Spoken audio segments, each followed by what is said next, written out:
Welcome to Recrutes Draftcast. I am doing a special edition on my favorite draft prospect, my dark horse prospect, Daniil Prokhorov. Anyone that's been following me this draft or picked up the draft guide is fully aware that he is my pet prospect this year. And I think the Canadians should seriously consider him at 16 or 17. One of those picks if they keep them and if he's still on the board. Judging by rankings that I've seen, other rankings, and in particular Bob McKenzie's, who has him going early in the second round, he should well be there still at 16, 17. And there were a few games that really stood out for me this year. And I realized that he didn't, he wasn't great every game, and that there are some flaws in his, he doesn't always want to pass the puck, and he's not what I would um, classify as a great playmaker. But there are so many elements to his game that I like, and I also think that he does see the ice okay. He's just so wired towards trying to score goals that there are times when he passes up finding a teammate in favor of trying to score a goal, which isn't always necessarily a bad thing. But this is a game later in the year, MHL, where he really impressed me, and I thought I would share some of this game. With game was in February, I believe, and Prokhorov had 2 goals and an assist, and you know I've heard some guys say he never passes the puck, and I mean you'll see here that that's not the case. He will dish the puck, especially on the cycle. Um, it's not always right on the tape, as you see right there. That wasn't a perfect pass, but he does pass. Um, there he went offside, but again, trying to dish the puck. So there is some playmaking ability there. It's not all just about goals with him. But if you noticed, that hit he threw was, you know, just you'll see it several times in this video where he can really crunch guys. There was a nice back pass again. This was a good game. Well, look, I love this. He crunched the guy and then he came to the front of the net. Look at this. He just give the put a slight shove and the guy just went flying. It just gives you an idea. This was a 17-year-old kid is dominating physically. Here he did the his classic wraparound, and the puck came back to him and he scored. There's another big hit, but as you can see, he can be a physical force out there. And you'll also notice that he's not immune to back checking either. He comes back hard on the back check, in part because he can really move. As you notice, he covers a lot of ground in these videos, and I think he's for his size skating combination is top of the draft as far as I'm concerned.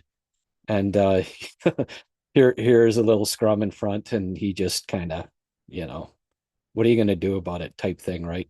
Everyone just sort of, yeah, okay, Big Dan, please move from in front of the net. He he's got a really good shot, good hands, and you'll see on this play right here. Great shot, great hands for a 6'6" kid. Beautiful goal. And he was second on his team in goal scoring, and that was despite playing on a line with a 6 goal, 17.57 center. Like, that was part of the reason why I think people looked at his assist totals and thought, oh, well, he can't pass the puck. But he did pass the puck lots, and a lot of his passes weren't converted.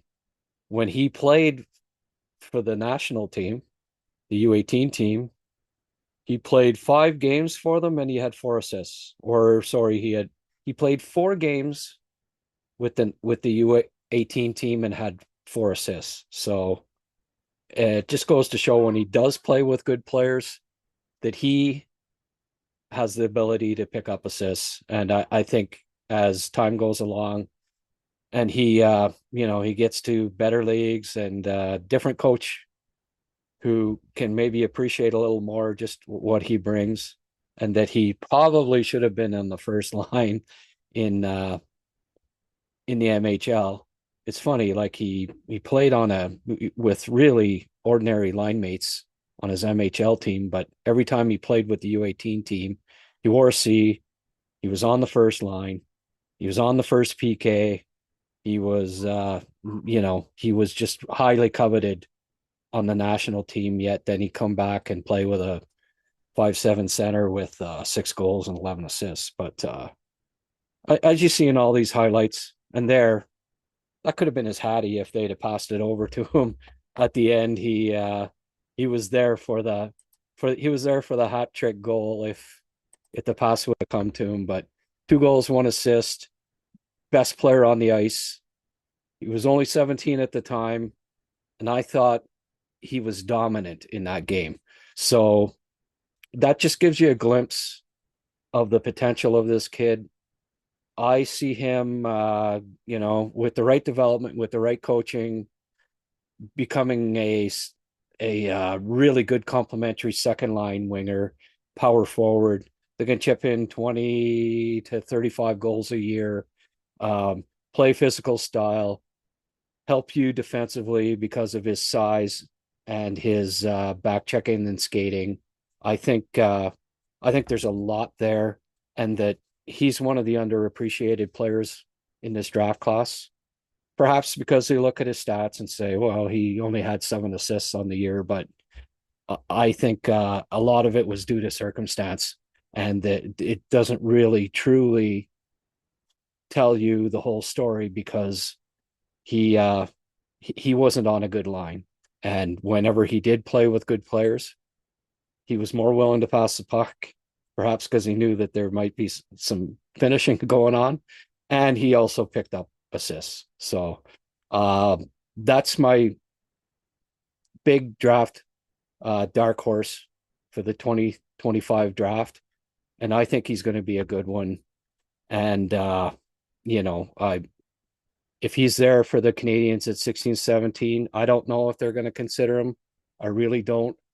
But they have a need for another big guy in the top 9 who I think can ultimately play in the top 6. And at 16, 17, he might be a very attractive option for the Canadians. Have a good day.